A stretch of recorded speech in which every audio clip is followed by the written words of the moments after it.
Bienvenido a Cultura Rock por Siempre. El programa del día de hoy se lo vamos a estar dedicando a Emerson, Lake y Palmer.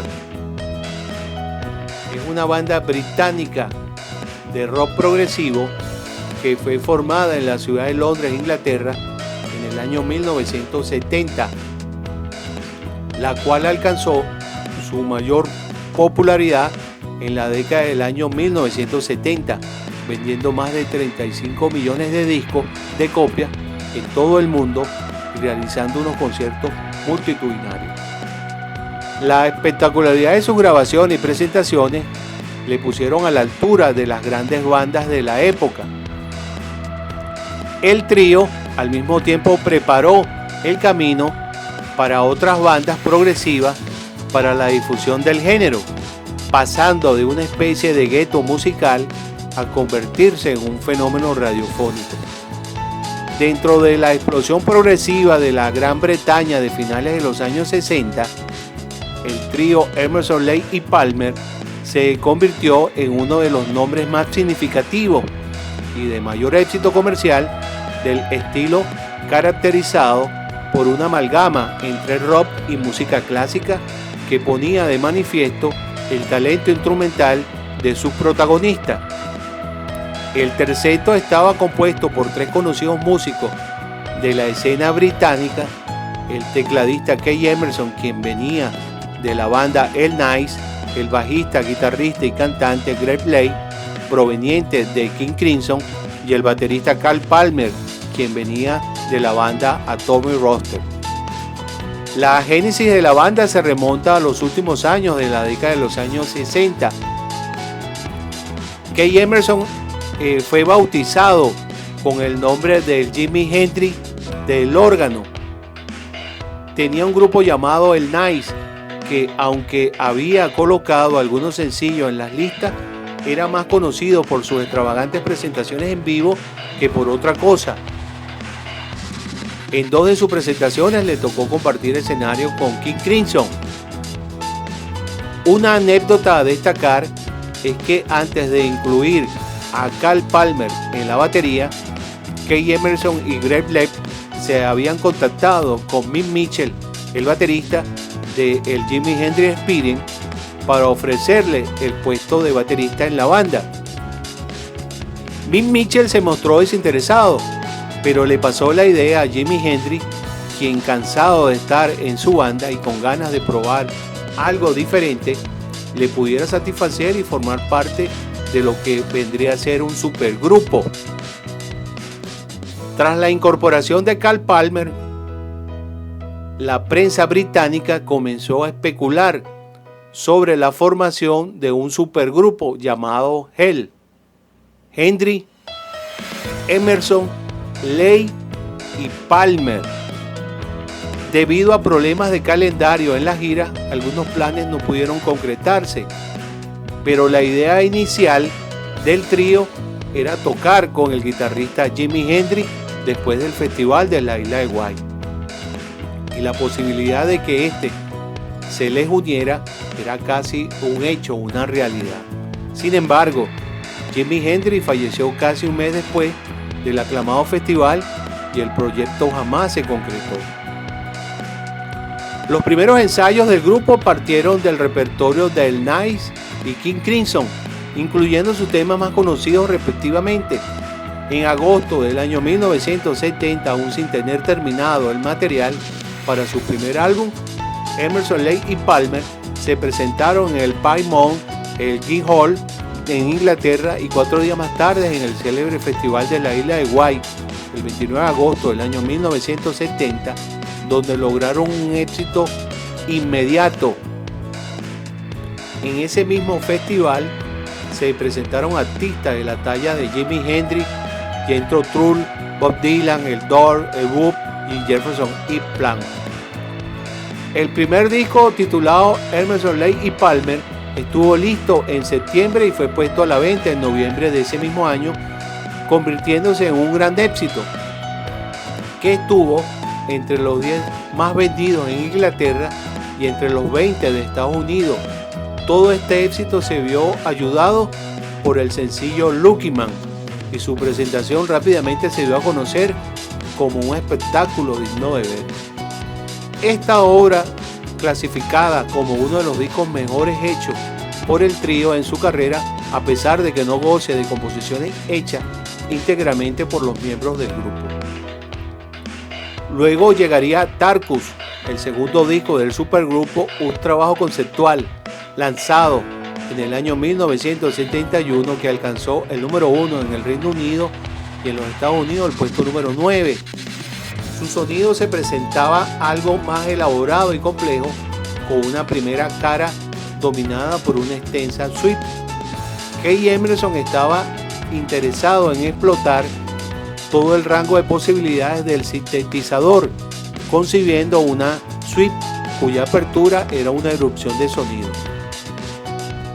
Por su parte, Palmer había encontrado un patrón de batería bastante inusual que quería usar a toda costa. Cuando ambos le presentaron sus ideas a Lake, que hizo el papel de productor en el primer disco, no logró entroncar con el tema, dudó y empezaron una serie de discusiones que hicieron pensar que no habría segundo disco. Finalmente el grupo acordó estar en desacuerdo sobre las pistas, sobre la que había diferencias en Tarkus.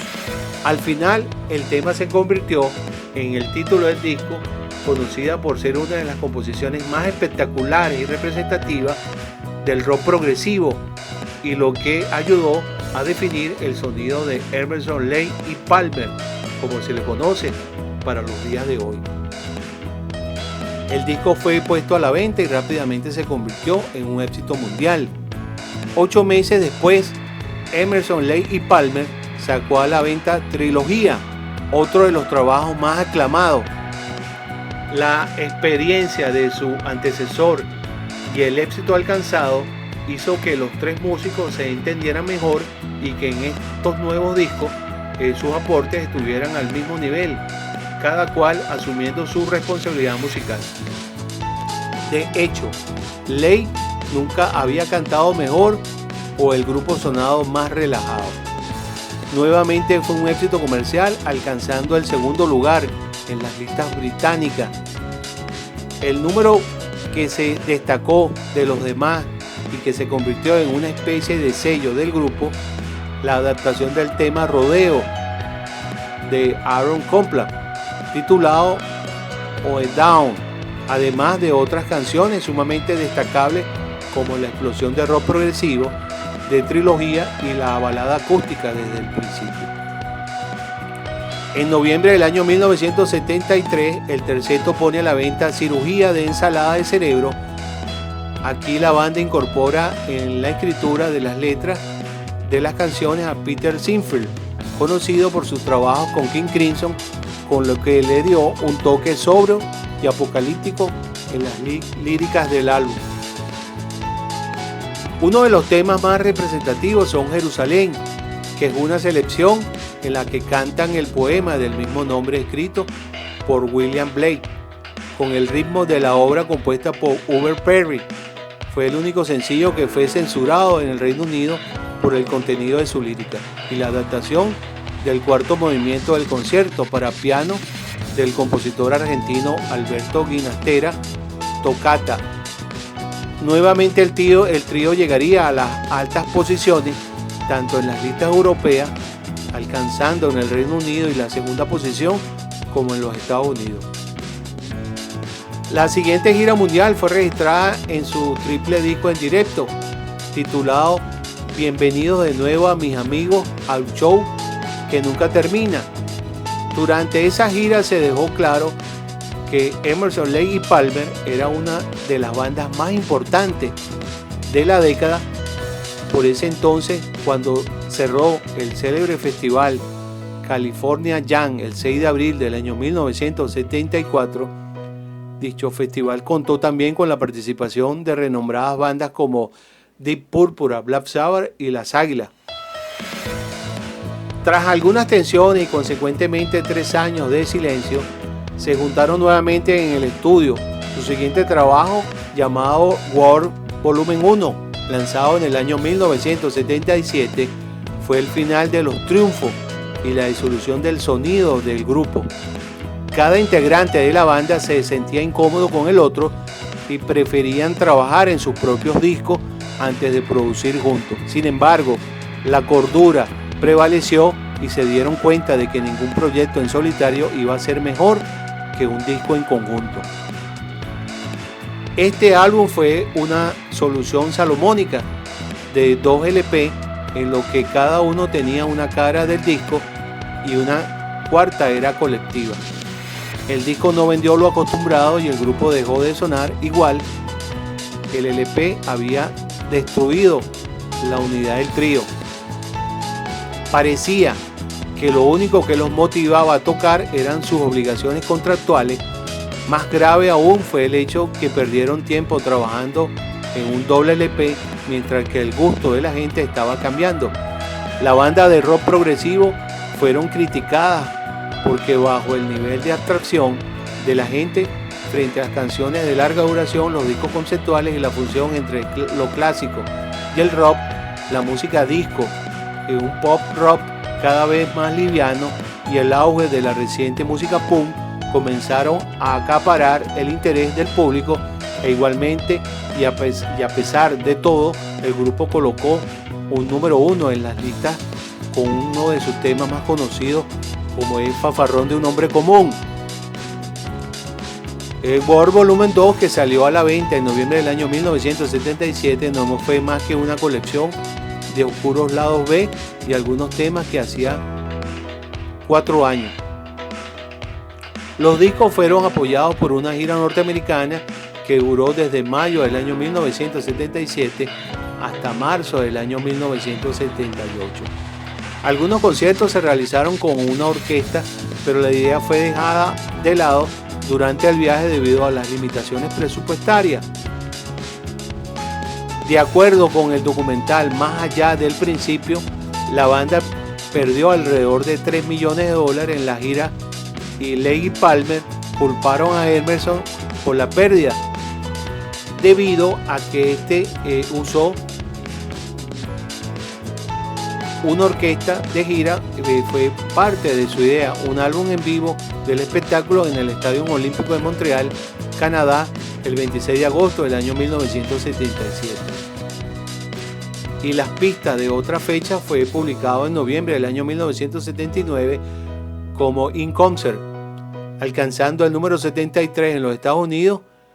Emerson deseaba lanzar un álbum doble del concierto en Montreal, pero Atlantic Records decidió no hacerlo debido a la disolución pendiente de la banda en su momento de la liberación. En el año 1993 el álbum fue relanzado con pistas adicionales como World Line. Su siguiente disco, Lover Beach, del año 1978, fue descrito por los integrantes del grupo como resultado de la inercia y completamente prescindible. Un año después, el último trabajo referido, se separaron y ejercía cada uno diferentes proyectos en la industria musical. Greg Lake inició una carrera en solitario que resultó ser bastante exitosa. Kay Emerson se dedicó a grabar música para films y uno que otro proyecto personal, mientras que Carl Palmer se unió al supergrupo Asia. En el año 1985 la discografía Polydor intentó rearmar Emerson, Lake y Palmer, aunque Emerson y Lake prácticamente no se habían vuelto a ver desde la separación del grupo. Se reunieron en Londres para evaluar el proyecto. Palmer por su parte avaló la idea, pero no participó debido a que estaba atado con la banda Asia. Luego de que varios bateristas se presentaran ante ellos, contrataron a Cozy Powell, quien tocaba con Whitney, además de haber estado en el grupo de Jeff Beck y en el Rainbow. Es entonces cuando Emerson, Lake y Powell lanzaron su primer disco debut en el año 1986 y empezaron a ensayar para su gira por los Estados Unidos e Inglaterra, aunque no alcanzaron el éxito de la formación anterior. El grupo logró producir un muy aceptable disco, pero luego de que el trío anunciara su gira norteamericana para el año 1986, la gente empezó a entusiasmarse con la idea. Sin embargo, esa fue la única visita a Norteamérica. Con el final de la gira llegó el final de Emerson, Lake y Palmer. En el año 1988, Emerson y Palmer se reunieron a Robert Berry para formar la banda y lanzaron un álbum que llevó por nombre El Power del Trip en el año 1988. En el año 1991 fueron llamados por Phil Carlson con el regreso de Carl Palmer para que los tres ayudaran a componer la música de una película. La película nunca se concretó, pero el disco sí, el cual llevó por nombre Black Mountain. En el año 1992 el grupo volvió a los escenarios y con un disco muy bien producido por Mark Mancina, un músico del film, admirador de muerte del trío y un músico muy maduro.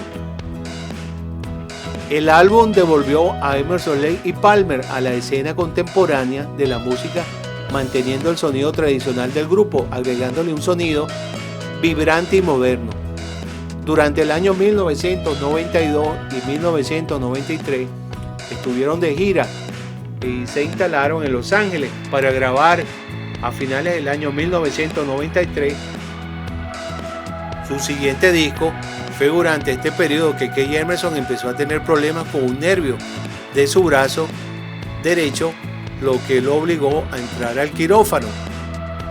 Esto afectó seriamente la calidad que debió ser grabado por separado y luego armado en un estudio.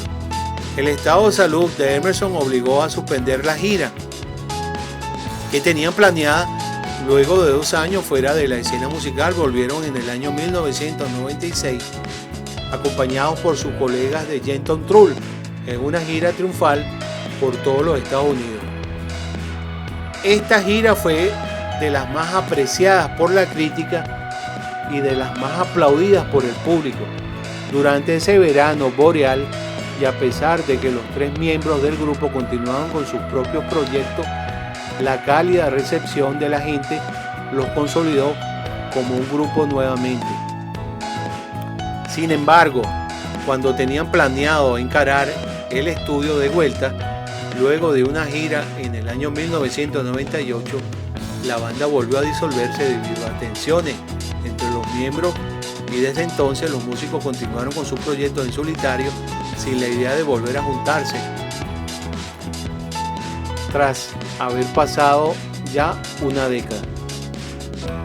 Aunque a principios del año 2009 hubo intenciones de reunir nuevamente al trío para algunos shows, pero fue cancelada debido a algunos inconvenientes físicos de Keith Emerson, que lo llevó también a cancelar su show. En abril del año 2010, Emerson, Lake y Palmer se embarcaron en una gira por América del Norte, presentando un repertorio acústico de sus trabajos, y el 14 de mayo del año 2010 Farton Public and the Time Palace, un disco de colección de 4 CD con temas en directo.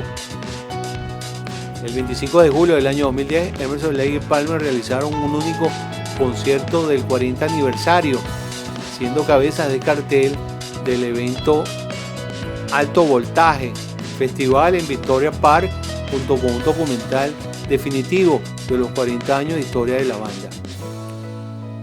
Emerson, Lake y Palmer firmó un acuerdo de licencia mundial con Sony Music Entertainment. En el año 2015, Emerson, Lake y Palmer cambiaron su distribuidor mundial a BMG.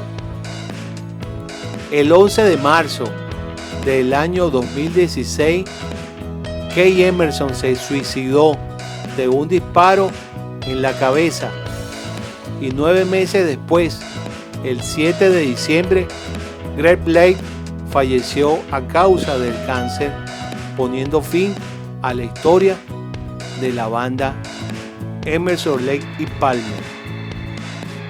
Desde hace 40 años y pese a los altibajos, Kay Emerson, Greg Blake y Carl Palmer están entre los grandes pioneros del rock progresivo. Su música se ha mantenido como un referente del género, además de seguir llamando la atención de las nuevas generaciones. Sin duda, estos tres artistas con talento extraordinario y que desde sus inicios causaron expectación en los medios al venir cada uno de sus anteriores bandas, ya que con algún prestigio el Nice, el King Crimson y el Atomic Roster popularizaron tanto la interpretación de la música clásica con arreglos de rock como la fusión de ambas. En sus álbumes se puede encontrar música de compositores maravillosamente importantes e engrosaron a la categoría de las bandas de la arena rock de Stadium. También es destacable la influencia que el grupo ha tenido en la música de videojuegos en compositores que son conocidos mundialmente.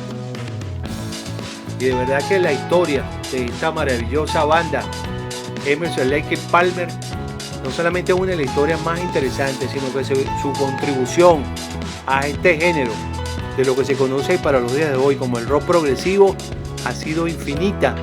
Y aunque ellos hoy ya no están en los escenarios, porque lamentablemente 2 de los 3 integrantes de la banda ya fallecieron, Carl Palmer sin embargo está activo, sigue haciendo música y para los días de hoy sigue haciendo música con una banda tributo a esa maravillosa agrupación de la cual él formó parte durante 40 años, que es Emerson, Lake y Palmer. Bueno, no me queda otra cosa que despedirme. Espero que este programa haya sido de su agrado.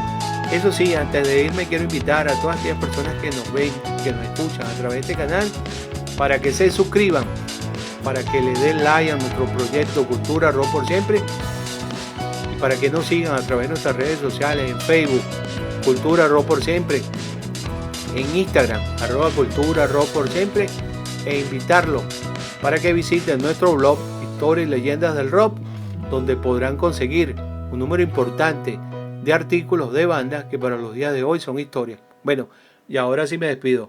El rock es cultura. Larga vida al rock por siempre. Chao.